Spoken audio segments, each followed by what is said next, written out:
En la revista de Opinión Democracia, la economista María Herrera, catedrática, y el doctor Javier Bustos, experto tributarista.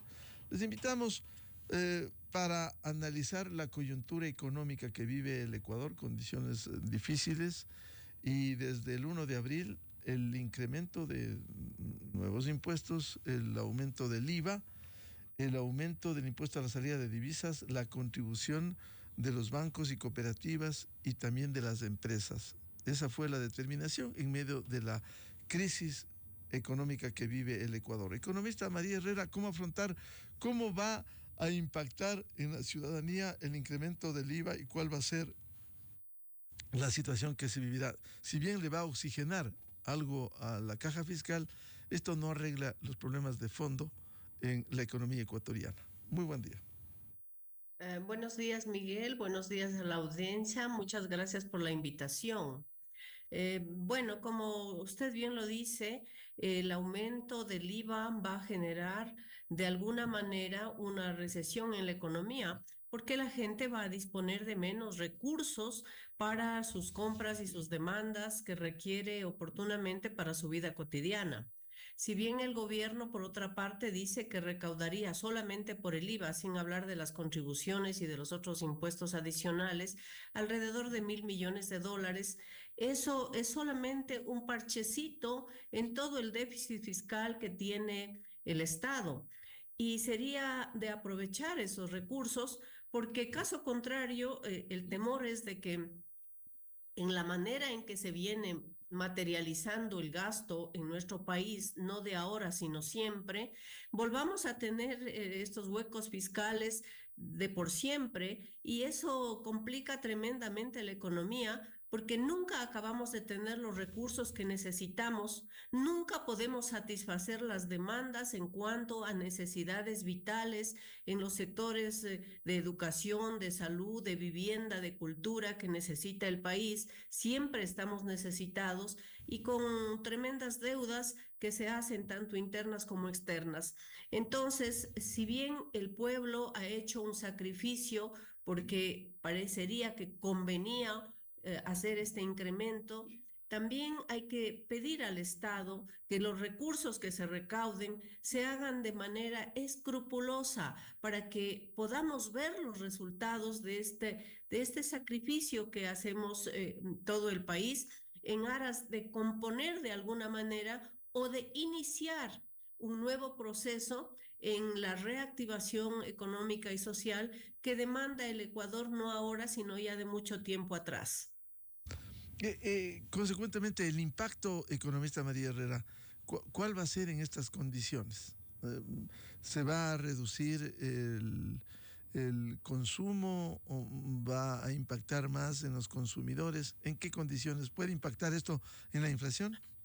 A ver, definitivamente va a haber una subida de la inflación porque va a haber un incremento de los precios. Y aunque hay un listado de muchos productos vitales que están constando en la canasta básica de alrededor del 60% del total de los productos, equivalentes más o menos a unos 200 productos que no subirían el IVA, hay dos eventos. El primero es que hay una tendencia generalizada de la población a incrementar los precios, porque por supuesto van a subir un producto por el 15%. Hay una diferencia entre el 12 y el 15%, pero también está la tendencia que va a ser el comerciante, el comercializador del producto, va a tratar de transmitir esos impuestos al consumidor final, va a aumentar dijéramos un poco al ojo lo que pensamos que va a subir.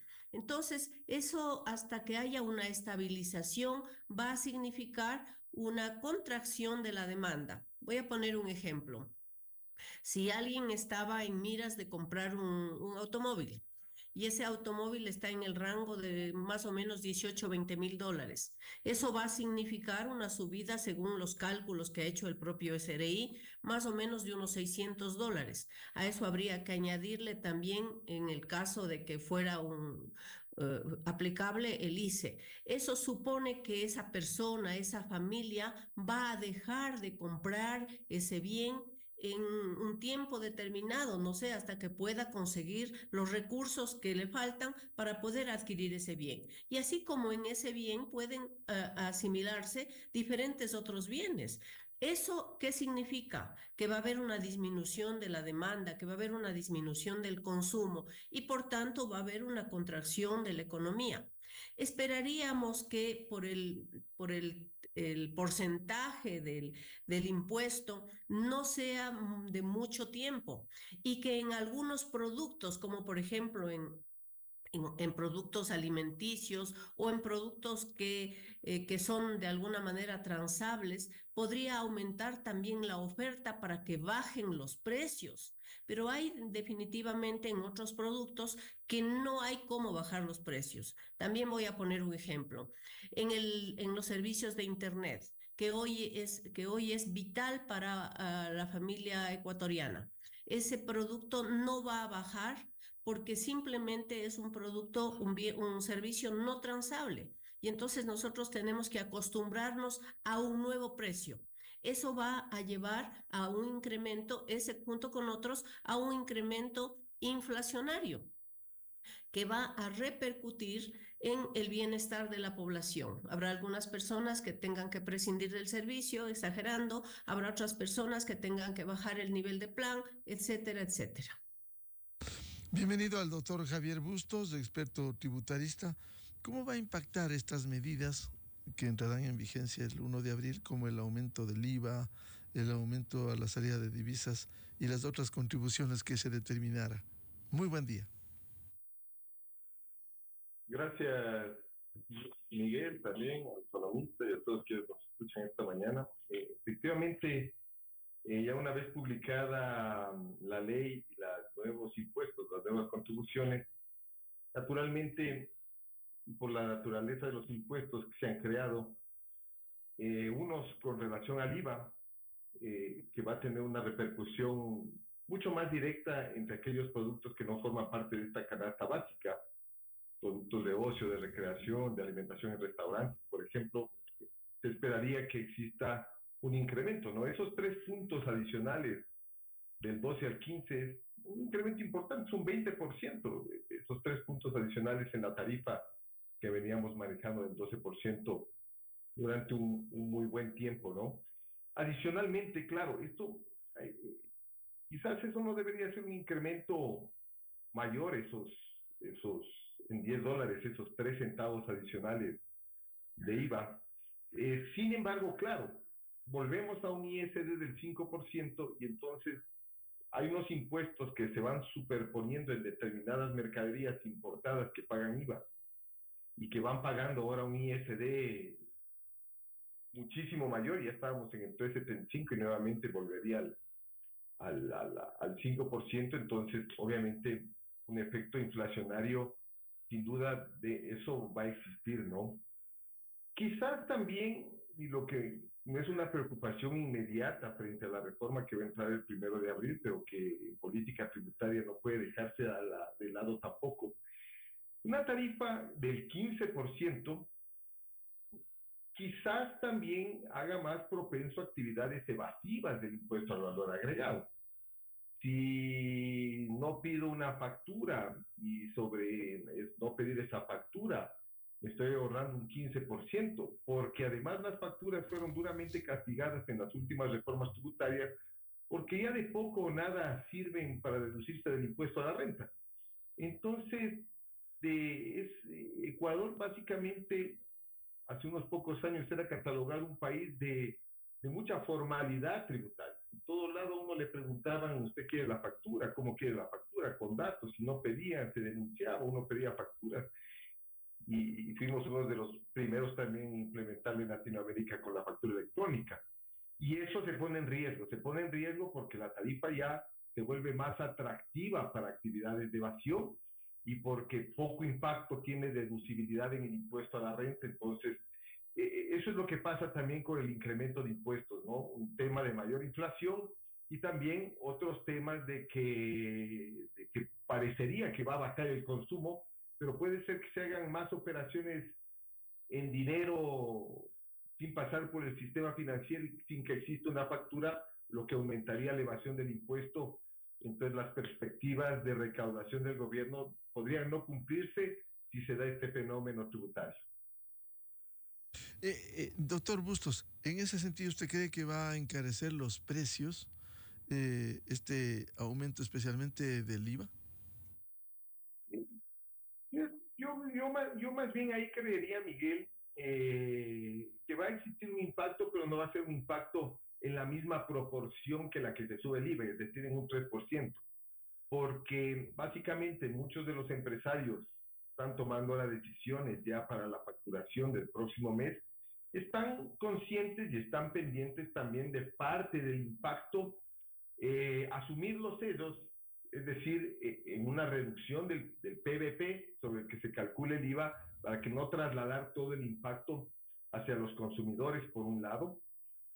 En los de tarifa cero no debería haber aumento, y digo no debería, pero luego en la cadena productiva de los bienes y servicios con tarifa cero existen muchos insumos y bienes con tarifa 12 hoy por hoy y con 15 desde abril. En el tema de la educación, por ejemplo, 0%, pero material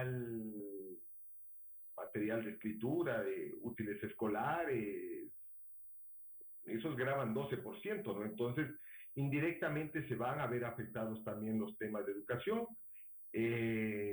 servicios profesionales también que demandan universidades y colegios también deberán pagar un IVA más alto, es decir, va a existir un impacto, pero el reto del gobierno para que ese impacto no se traslade directamente a los usuarios y consumidores está en que esto es sostenible y se verá una recaudación en la medida que aumente el consumo, y esto de que aumente el consumo significa que deberíamos tener en el mediano plazo, en este año también, mucha inversión, nueva inversión para generar empleo, para generar producción, para generar bienes exportables, porque de lo contrario es sacar y obtener recursos de quienes siempre han venido pagando impuestos, y eso solo genera más inequidad tributaria.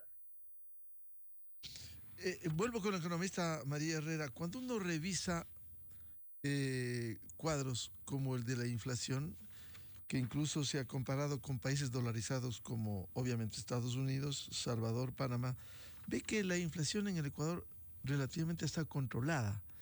¿Este aumento pudiera disparar de alguna manera el indicador de la inflación?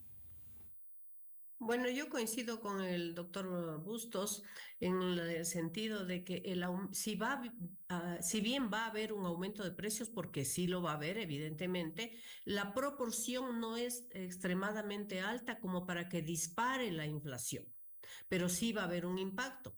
Y ahí tengo que hacer referencia a la dolarización, porque hemos insistido siempre que la dolarización para nosotros es un escenario que no permite que haya precisamente una mayor especulación ni una variación de precios. Ya me imagino yo si tuviéramos nosotros el sucre u otra moneda local, donde evidentemente esta variación se haría mucho más evidente, mientras que ahora pues en dólares nosotros sabemos y controlamos un poco más los valores por los cuales tenemos que pagar. Entonces, sí, yo no puedo estimar en este momento cuánto podría subir, pero nuestros rangos inflacionarios evidentemente que son bajos en el contexto latinoamericano y comparables, como ya se ha dicho, a los Estados Unidos. Por algo tenemos nosotros el dólar, y esos son unos de los beneficios que nos ha dado la dolarización, mantenernos ciertos supuestos estables como para que no pueda darse esta especulación y esta variación muy ostentosa de precios, porque ya nosotros los ecuatorianos tenemos un marco referencial de precios en dólares y sabemos cuánto cuesta un producto importado, sabemos más o menos referencialmente cuánto cuesta en dólares, y no nos pueden evidentemente subir más allá de un 3, 5%. O sea, no es posible, no es posible que la economía funcione en ese esquema.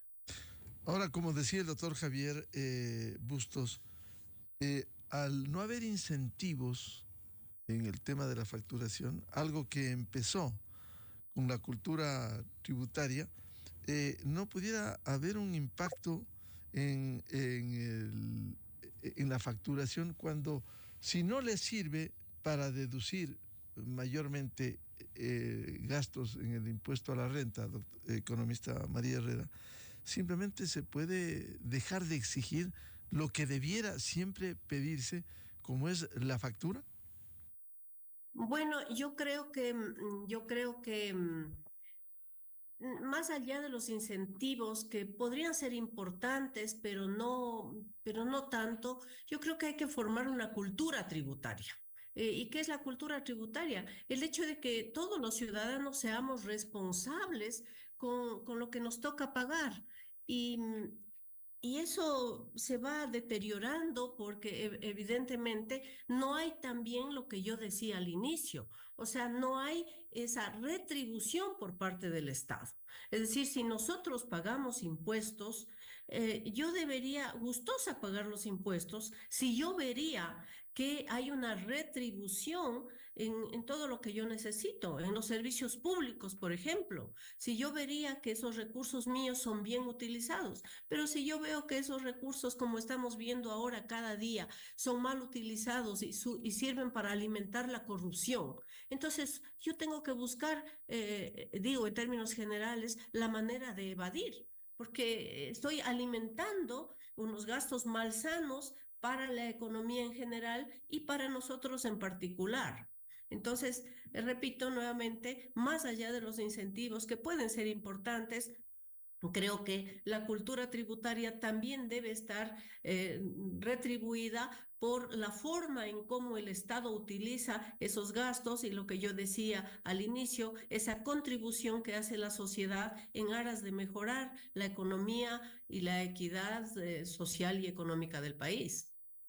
Doctor Javier Bustos, si hay un incremento en los impuestos del caso del IVA, y como dice la economista María Herrera, si no hay un mejoramiento de los servicios, ¿a cambio de qué se va a pagar el aumento de impuestos, siendo esto una decisión de ley que hay que cumplir?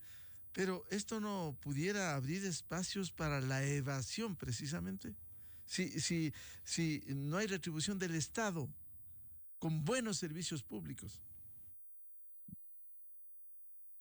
Sí, Miguel, y como dijo el economista Herrera también respecto a la cultura tributaria, básicamente usted, el ciudadano de a pie, le pregunta sobre, todos queremos obviamente una mejora en los servicios de educación, el tema que se habló aquí también de la seguridad social, es decir, la demanda de servicios, de calidad de servicios del Estado, la propia seguridad es necesaria, pero básicamente cuando estamos viviendo un tema de una degradación del sistema de justicia, con estos casos Metástasis y Purga, básicamente donde vemos que la justicia ha estado tarifada, entonces donde falla la justicia en realidad falla la sociedad, ¿no? Porque uno no esperaría obtener una decisión o resolver un problema ante un juez sabiendo que ese juez está vendiendo un fallo, ¿no? Entonces son temas de principios y son temas que naturalmente hay que corregirlos, hay que combatirlos y todas las funciones del Estado están enmarcadas a eso.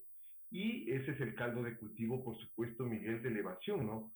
Pero ¿cómo voy a pedir yo factura para pagar más si eso se va en los diezmos, en el sobreprecio, en Petroecuador y tantos, tantos otros temas? Entonces se pierde esa legitimación del sistema tributario y toda la buena labor de gestión y de control que hace el Servicio de Rentas Internas. También demandamos nosotros los ciudadanos que esa demanda y control también se ponga de parte de los ciudadanos para exigir una calidad en el gasto, porque no se puede pretender seguir extrayendo recursos bajo el pretexto de que anteriores gobiernos han malgastado, han inutilizado, nos han engañado, porque hemos estado con este déficit que bordea los 5.000 millones de dólares. Entonces, sí necesitamos un Estado y una ciudadanía unida para exigir que estos impuestos cumplan su propósito, que el presidente, bajo las circunstancias económicas, por supuesto, entendemos, son complicadas, pero sí está en capacidad de trazar ahora una línea y de determinar si esa temporalidad va a acabar cuando acabe su mandato y volverla al 13, deberá quedarse 2 años, porque de lo contrario volvemos a estas temporalidades que ya los ciudadanos sabemos que se vuelven permanentes, ¿no? Entonces ya nadie habla, nadie se ha preocupado de decir, bueno, ¿cuándo vamos a volver al 13%? Porque parece que eso es algo que nosotros quizás no lo veamos porque no hay ningún compromiso de este gobierno por el tiempo que debe administrar el país para determinar que en su tiempo necesita esta tarifa y volverla al 13% original. Entonces, sí hay muchos otros temas fuera del tema tributario que deben ponerse en orden, obviamente porque cualquier dólar adicional que uno pague está mal pagado si no va destinado para redistribuir la riqueza y que llegue a quienes deben llegar esos recursos. Pero luego se quedan licuados en un gasto público ineficiente, en sistemas de salud, seguridad, educación pública que no funcionan y entonces el 10% de IVA es demasiado para lo que recibimos, el 8% es demasiado, entonces demanda naturalmente una mejora, pero que sea palpable para los ciudadanos. Economista María Herrera, este tema es fundamental que tiene que ver con la administración de los recursos públicos, cuando, aparte de las necesidades que tiene la caja fiscal, evidentemente, cuando también desde el Estado hay calidad del gasto, como dice el doctor Javier Bustos, cuando hay medidas para la reducción del gasto. Eso no vemos.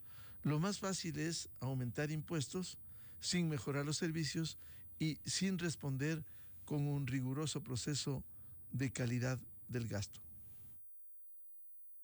Bueno, mire, Miguel y amigos, nosotros hemos dicho con razón que, por ejemplo, educación, salud, vivienda deberían ser sectores favorecidos. E incluso se ha hecho constar en el presupuesto general del Estado el aumento progresivo como parte de la política para mejorar estos servicios. Sin embargo, nosotros vemos en la realidad que la calidad no mejora. Si bien mejora o hay un incremento en la cantidad de recursos que se exigen cada periodo, la calidad per se no mejora. Y vemos cada vez más que la competitividad, llamemos estudiantil, la competitividad profesional a nivel internacional deja mucho que desear. Entonces, ¿qué es lo que podemos hacer? Salir un poco los ciudadanos de ese que me importismo al que hemos llegado, porque, bueno, y esto es un criterio mío que lo he venido manifestando, la política se ha apropiado de las decisiones económicas y de las decisiones de justicia. Entonces, ellos definen lo que hay que hacer y obviamente no son las decisiones que van a favorecer al grueso de la población. Eso ha llevado a que la ciudadanía se conforme de una manera que me importista y decir, por ejemplo, yo tengo que contar con los recursos míos por sí, los que genero yo, y olvidarme de los servicios públicos. Si cualquiera de nosotros, los que estamos en este panel, por ejemplo, tenemos por mala suerte una enfermedad, con seguridad no vamos a recurrir a un servicio público, a un hospital público, porque no hay las garantías, no hay ni siquiera en la seguridad social a la cual nosotros pertenecemos. Peor todavía en un hospital público. Tengo que hacer yo los gastos que correspondan, no tengo el servicio, no puedo ingresar adecuadamente, entonces tengo que hacer otro gasto, otra erogación que me lleven a mí a un tratamiento donde yo tenga un poco más la seguridad o la confiabilidad que requiero. Entonces, no solamente es una cultura tributaria, sino también es una cultura de exigir nuestros derechos. Cuando se ha dicho aquí muchísimas ocasiones a nivel de la informalidad, que deberíamos exigir que, por ejemplo, los asambleístas se reduzcan el sueldo, que reduzcan el nivel de número de asesores que tienen, que se reduzcan o se eliminen o se absorban, no sé cómo sea el término jurídico o el que corresponda, para que muchas instituciones, empresas públicas que se crearon con una cantidad de recursos y son totalmente improductivas desde todo punto de vista, desaparezcan. No hay la suficiente voluntad política, porque, insisto, en la Asamblea o también en el Ejecutivo, no hay la decisión de que se haga. Y voy a poner también el caso de Yachay, por ejemplo. Cuando se hizo Yachay, se gastó miles de millones de dólares. Se desfavoreció a las universidades existentes y que ya tenían una trayectoria de contribución intelectual al país, como es el caso de la Universidad Central, de la Escuela Politécnica, de la Universidad Católica, donde ya había una trayectoria. Y pregunto yo a ustedes o al público, ¿cuál es el resultado que tenemos de Yachay? ¿Se hizo realmente, se llegó a algún número de los que se había proyectado o de los que se dijo que el Ecuador ya no se convertiría pues en un exportador de materias primas, sino más bien de ciencia y tecnología? No se ha logrado nada de eso. ¿Y cuántos miles de millones se desperdició? Como 2.000 millones de dólares. Claro. Eso es significativo en el presupuesto del Y, Estado. y- y- Y, y como ese caso, hay muchos casos, Miguel, claro. conocemos muchísimos casos. Entonces, a ver, ¿qué hacemos nosotros? A ver, cuando decimos, por ejemplo, acá acabé de leer algo sobre el presidente argentino Milei, cuando él dice, funcionarios que están o exfuncionarios que están involucrados en procesos, aun cuando no tengan sentencias, no pueden participar en contiendas políticas. Y aquí nosotros estamos abocados a votar por candidatos que tienen procesos en marcha, Claro. aunque no tengan sentencias en Claro, firme. y esperar una sentencia condenatoria ejecutoriada años de años, y mientras tanto hay esa habilidad. Y quiero volver con el doctor Javier Bustos, como decía la economista María Herrera. Bueno, cuando el Estado también se preocupa de mejorar servicios, de lo que usted decía también, el que haya un riguroso proceso de gasto, de calidad de gasto. Eso no vemos. Lo que vemos es, a cambio del incremento de impuestos, casi la misma dinámica. No hay cómo reducir, por ejemplo, el tamaño del Estado. Y mientras tanto se desperdician recursos. Citaba María el caso de Yachay. Podemos citar tantos ejemplos: 1.500 millones de dólares en la refinería inexistente de Manta en el gobierno de la Revolución Ciudadana. Es decir, aquí ha habido dispendio. ¿A cambio de qué? ¿Aumentar impuestos? Sí, Miguel, y eso es efectivamente un poco el tema que nos mantiene en el subdesarrollo, ¿no? Básicamente, en materia democrática, en estos últimos años hemos involucionado porque lo que pretenden las sociedades más desarrolladas es una participación activa de los ciudadanos en las decisiones de política pública. Y aquí un poco el mensaje que nos dan los asambleístas y toda la gente que está involucrada en la política es: tú danos tu voto y tú no vas a participar en las decisiones, tú no tienes capacidad para decir esto me parece bien o me parece mal, y déjanos todos a nosotros. Y esa delegación o esa carta blanca que hemos dado a los políticos, a los presidentes, a los asambleístas y a todas las funciones, vemos obviamente que ocupan cargos temporales para luego perpetuarse en el poder y luego básicamente para atender sus intereses privados, pero no unas políticas destinadas hacia la población en general, porque básicamente nosotros también hemos aceptado que ellos tomen las decisiones y nosotros mantenemos un poco al margen, y luego tenemos estos temas de que cada gobierno nos dice: no, hay que poner una contribución temporal, y estas contribuciones temporales vuelven cada 2, 3, 4 años y ya tenemos contribuciones permanentes. y luego la sorpresa también que nos dicen que todo está financiado, que todo está equilibrado, el déficit controlado. Viene un nuevo gobierno y dice que nada, que todo está descontrolado y hay que venir en una reforma tributaria.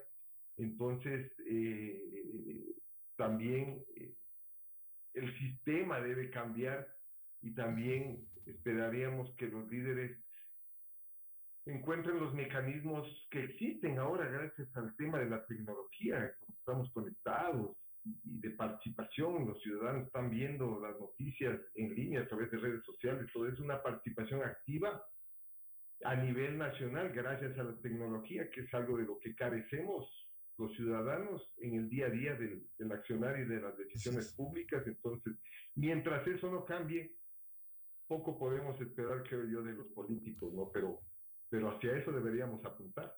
Claro. Muchas gracias por este análisis sobre el impacto de las medidas económicas, del aumento del IVA, el aumento del impuesto a la serie de divisas y otros, que empezará el 1 de abril. Muy amables, la participación al economista María Herrera, catedrática, y al experto tributarista doctor Javier Bustos. Muy gentiles. Muy buen día. Gracias también, buenos días. Un gusto, buenos días. Gracias. Con esto cerramos la jornada de entrevistas y debates. Les recomendamos, ya viene el segmento Clarito Está, con los economistas Vicente Albornoz y Sebastián Oleas. Antes quiero recomendarles el programa Controversia en Escena este sábado, 8 horas por Exa FM, Democracia M y Democracia TV. Vamos a abordar el tema del deterioro en las instituciones, la falta de credibilidad en medio de un conflicto armado interno que vive el Ecuador, la justicia, los casos Metástasis, Purga, y también qué piensa la gente consultada que se refleja en la investigación del Barómetro de las Américas. Invitadas, la doctora Rudy Hidalgo, académica y directora de la Corporación Participación Ciudadana, el doctor Polibio Córdoba, presidente de SEDATOS, y el doctor Medardo Oleas, jurista y expresidente del Tribunal Supremo Electoral. Ya viene Clarito Está. De mi parte, les deseo un feliz viernes, feliz fin de semana. Volveremos, Dios mediante, a seguir contribuyendo en la búsqueda de la verdad el próximo lunes. Muy buen día. A la revista informativa Democracia llegan Vicente Albornoz y Sebastián Oleas, conocidos como